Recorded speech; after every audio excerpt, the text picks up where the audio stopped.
علیکم پیارے بچوں، میں امید کرتی ہوں کہ آپ سب خیریت سے ہوں گے۔ آج ہم اسلامیات کے 9ویں ہفتے میں اپنے ویڈیو سبق نمبر 1 کا آغاز کریں گے۔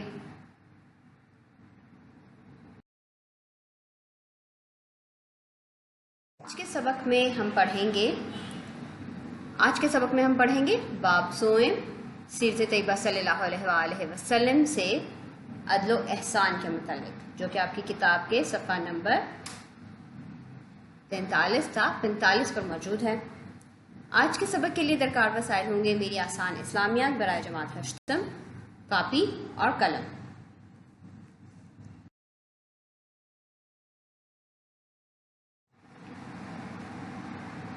اس سبق کے اختتام پر ہم اس قابل ہو سکیں گے کہ عدل و احسان کا معنی و مفہوم بیان کر سکیں گے، عدل و احسان کی اہمیت و فضیلت بیان کر سکیں گے، اور احسان کی بدولت اچھے اخلاق کے پڑوان چڑھنے کو بیان کر سکیں گے۔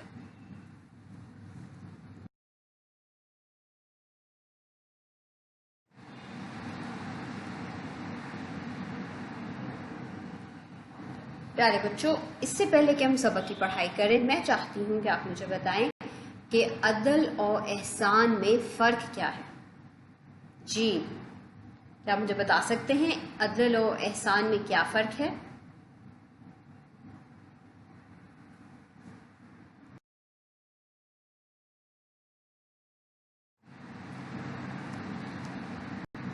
اس سوال کا جواب جاننے کے لیے ضروری ہے کہ ہم میری کتاب آسان اسلامیات کے صفحہ نمبر 43 اور 44 کا بغور مطالعہ کریں، اور پھر ہم بتا سکیں گے کہ عدل و احسان میں فرق کیا ہے۔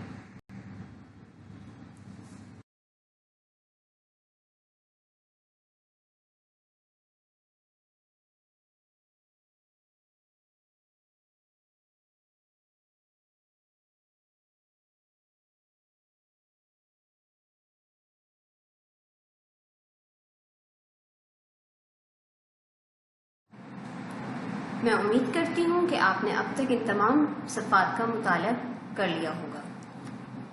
اب ہم نے سب سے پہلے سبق کا آغاز کرنے سے پہلے ہم نے پوچھا تھا کہ عدل و احسان میں کیا فرق ہے، تو مجھے امید ہے کہ آپ کو اب تک واضح ہو گیا ہوگا۔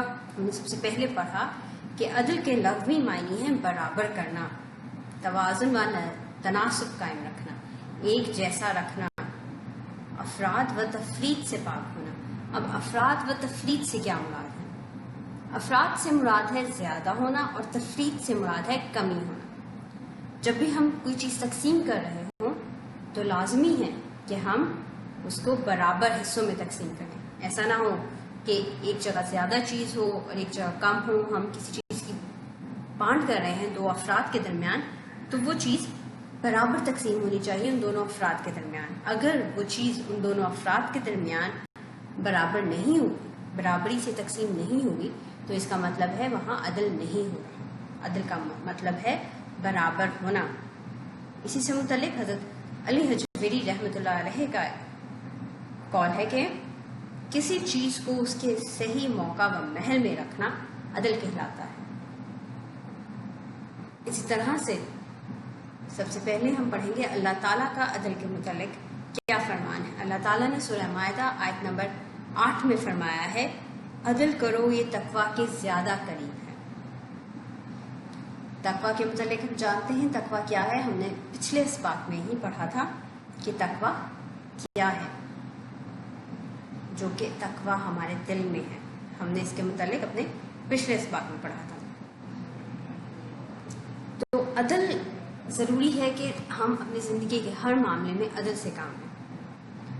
ایسا نہیں ہو سکتا کہ ہم کسی ایک جگہ پر عدل کریں، کسی ایک جگہ پر عدل نہ کریں۔ ہمیں اپنی زندگی کے ہر معاملے میں عدل سے کام لینا ہوتا ہے، چاہے وہ معاشرتی ہے، قانونی ہے، معاشی ہے اور سیاسی ہے۔ ہم دیکھ سکتے ہیں کہ معاشرے میں عدل قائم ہونا کتنا ضروری ہے، چاہے وہ سیاسی بنیاد پہ ہو، چاہے وہ معاشی بنیاد پہ ہو، چاہے وہ معاشرتی بنیاد پہ ہو یا وہ قانونی بنیاد پہ ہو۔ ہر ایک کے لیے برابر ہے قانون، ٹھیک ہے؟ ہر ایک کے لیے قانون برابر ہے۔ ہمارے معاشرے میں معاشرے کا ہر فرد برابر ہے، ہر ایک کو اتنا ہی حق حاصل ہے جتنا کسی دوسرے کو حق حاصل ہے۔ اگر ہم کہیں دکان پہ سودا لینے کے لیے جا رہے ہیں، جتنا ہمیں حق حاصل ہے کہ ہم اس دکان سے سودا لیں، تو دوسرے فرد کو بھی حق حاصل ہے. ہم کہیں علاج کے لیے کسی ڈاکٹر کے پاس جاتے ہیں تو جتنا ہمیں حق حاصل ہے کہ ہم اس ڈاکٹر سے علاج کروائیں، اتنا ہی دوسرے کو بھی حق حاصل ہے. کسی ہسپتال میں جاتے ہیں، اسکول میں تعلیم حاصل کرتے ہیں، تو جتنا ہمارا حق ہے اتنا ہی کسی معاشرے کے کسی دوسرے فرد کا بھی حق ہے کہ وہ اسکول سے تعلیم حاصل کرے. عدل کے بغیر کسی بھی ریاست کا قیام ناممکن ہے. اسی وجہ سے اسلام نے عدل کو بہت بڑی نیکی اور عبادت بھی قرار دیا ہے. تو عدل کے معنی ہیں برابر کرنا، توازن رکھنا. اس کے بعد ہم نے احسان کے معنی کے متعلق پڑھا. احسان کے معنی ہے نیکی کرنا، بھلائی کرنا یا اچھا سلوک کرنا. احسان یہ ہے کہ دوسروں کو ان کے حق سے زیادہ دینا اور خود اپنے حق سے کم لینا.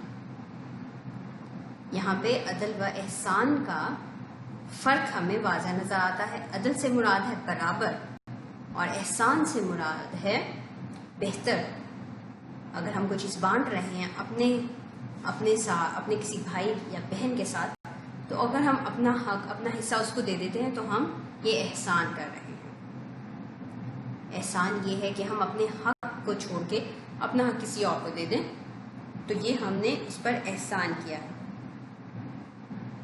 احسان یہ نہیں ہوا کہ اگر آپ کسی دو افراد کے درمیان کوئی چیز تقسیم کر رہے ہیں اور کسی ایک کو آپ ایک چیز زیادہ دے دیں اور کسی ایک کو ایک چیز کم دیں، تو آپ نے وہاں پہ نہ تو عدل کیا، آپ نے وہاں عدل نہیں کیا اور نہ ہی احسان کیا. کیونکہ احسان اس صورت میں ہے جب آپ اس چیز کو اپنے حصے میں سے کوئی چیز نکال کے دیں، تو وہ آپ احسان کر رہے ہیں. کسی اور کے حصے میں سے نکال کے کسی اور کو دے دینا وہ احسان نہیں ہوگا، بلکہ وہ آپ نے عدل نہیں کیا.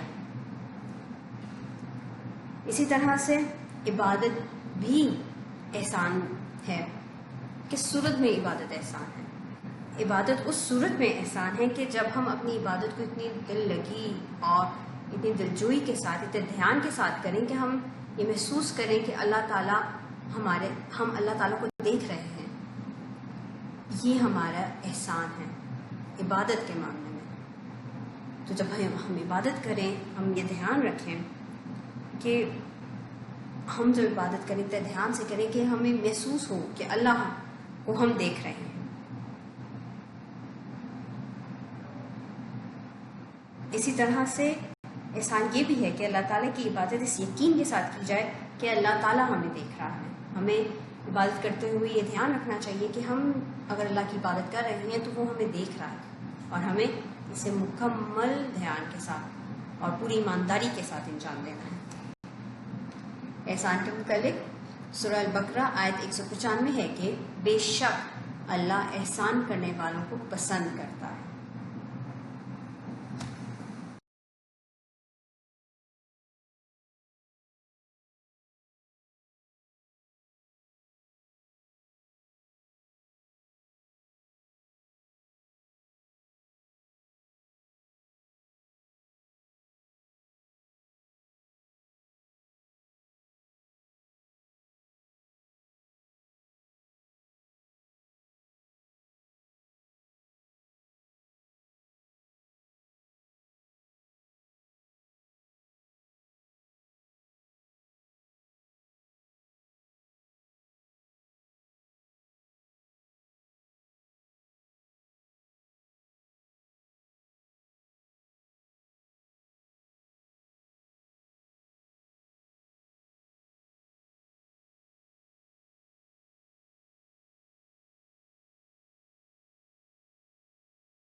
اب ہم رسول اکرم صلی اللہ علیہ وسلم کے طرز عمل کے متعلق پڑھیں گے کہ عدل و احسان کے متعلق ان کا طرز عمل کس طرح کا تھا۔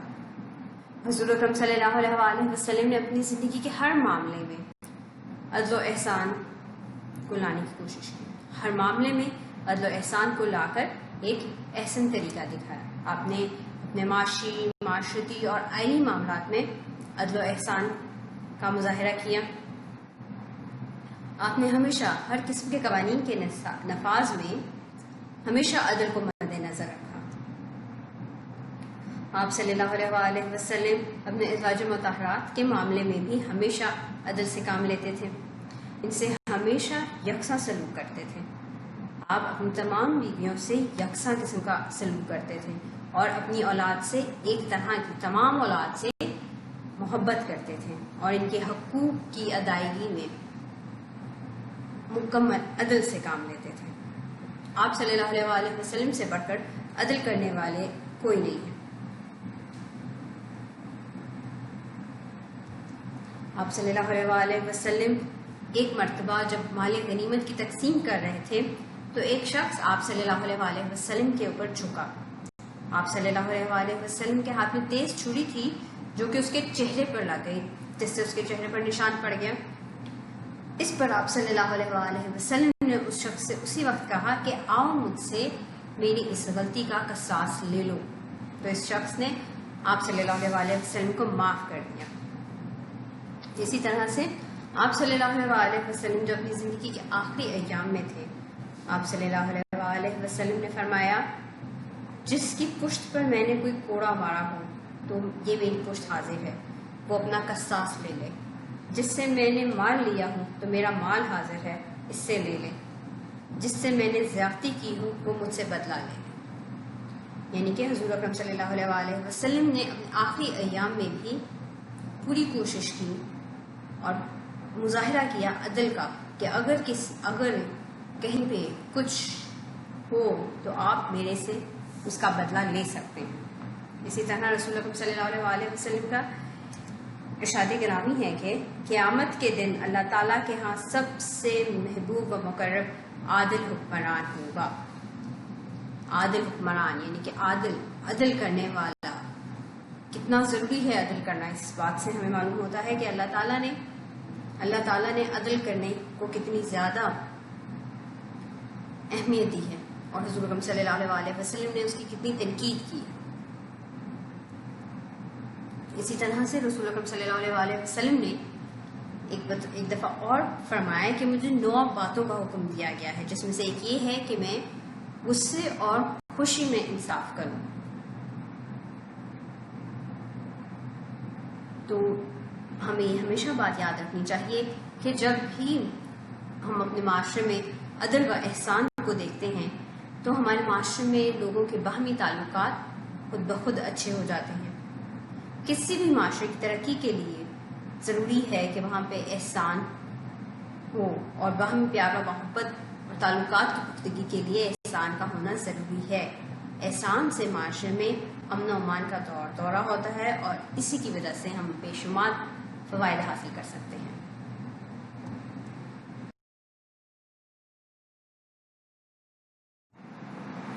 ہم نے سبق کا مطالعہ کیا، اب ہم ان چند سوالات کے جوابات دیں گے تاکہ ہم دیکھ سکیں گے کہ ہمارا اس سبق کے متعلق فہم اور سمجھ کیسی ہے آج کے سبق کے متعلق۔ تو سب سے پہلا سوال ہے کس چیز کو اس کے موقع و محل میں رکھنا کیا ہے؟ کسی چیز کو اس کے موقع و محل میں رکھنا عدل ہے۔ بالکل صحیح۔ قرآن مجید میں اللہ تعالیٰ نے کیا کرنے کا حکم دیا ہے؟ اللہ تعالیٰ نے عدل کرنے کا حکم دیا ہے۔ احسان یہ ہے کہ دوسروں کو ان کے کیا سے زیادہ دینا، ان کے حق سے زیادہ دینا۔ احسان یہ بھی ہے کہ اللہ تعالیٰ کی عبادت ایسے کی جائے گویا عبادت کرنے والا کیا ہے؟ اللہ تعالیٰ کو دیکھ رہا ہے۔ بالکل صحیح۔ قیامت کے دن اللہ تعالیٰ کے ہاں سب سے محبوب و مقرب کون ہوگا؟ جی، تو یہ حضور اکرم صلی اللہ علیہ وسلم کا ارشاد ہے۔ کون ہوگا محبوب و مقرب؟ عادل حکمران ہوگا۔ اب آپ ان 3 سوالات کے جوابات اپنی کاپیوں میں لکھیں گے۔ پہلا سوال ہے عدل و احسان کے لفظی معنی کیا ہیں؟ دوسرا سوال، عدل کے متعلق قرآن مجید کی ایک آیت میں ترجمہ تحریر کریں. اور تیسرا سوال ہے، حضرت علی حجویری رحمۃ اللہ علیہ کا عدل کے بارے میں کیا فرمان ہے. ان تمام تینوں سوالات کے جوابات آپ ابھی اپنی کاپیوں میں تحریر کریں گے. میں امید کرتی ہوں کہ آپ اب تک ان تینوں سوالات کے جوابات اپنی کاپیوں میں تحریر کر چکے ہوں گے.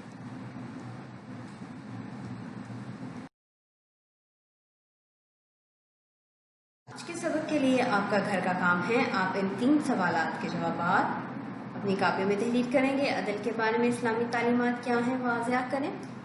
احسان کے معنی میں جو وسعت ہے اس پر روشنی ڈالیں. عدل و احسان کے بارے میں رسول اکرم صلی اللہ علیہ وسلم کا طرز عمل کیا تھا واضح کریں. آپ ان تینوں سوالات کے جوابات اپنی کاپیوں میں تحریر کریں گے. اس کے ساتھ ساتھ پارہ نمبر 23 کی ابتدا سے 19 تک اپنے والدین یا بڑے بہن بھائی کی نگرانی میں پڑھائی کریں گے. اگلے سبق تک کے لیے اللہ حافظ.